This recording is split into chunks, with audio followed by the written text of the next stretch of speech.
Hey, racing life lesson. So, today we want to talk about oil filter. Sorry, oil pressure.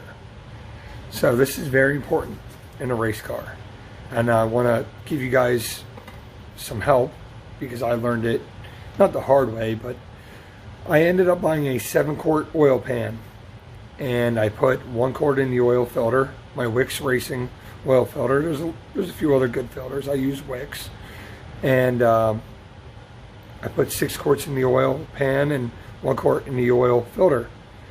And when I started going 8 seconds in the Chevelle, and I went through the traps and I got on the brakes, I noticed the oil pressure would go down to, say, 10 pounds. It was low, really low.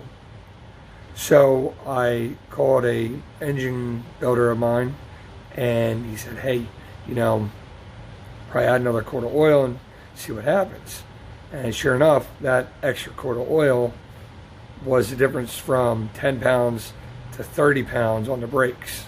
And when I was getting my time slip, it was holding pressure after it, made a full pass and got hot.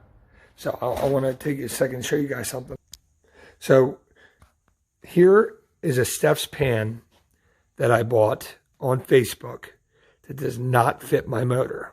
I was lied to. It happens. Like every third thing you buy on Facebook. So this is for like some custom block, so I can't use it. But for those who don't know, inside an oil pan, a stock pan might not have anything. It'll just be a big dip and a lot of flat spots. Well, on a race car pan, you have baffles. See this one-way baffle? So when you hit the gas, this screen will prevent the oil from going away from the pickup. The oil pickup's right here. When you hit the brakes, this baffle will open and let the oil flow into the area where you need to pick up the oil.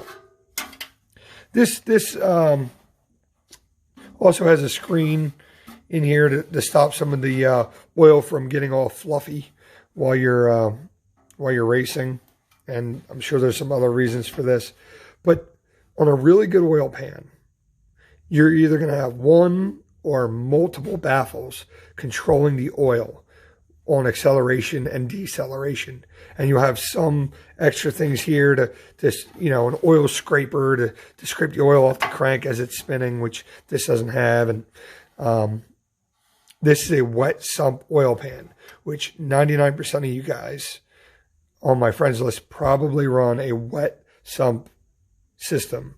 Only a few people run dry sumps, which we could go into why those are very good, but we're not going to. So the life lesson here is, if it says 7 quarts, there's a good chance you need 8 quarts. 7 in the pan, 1 in the oil filter.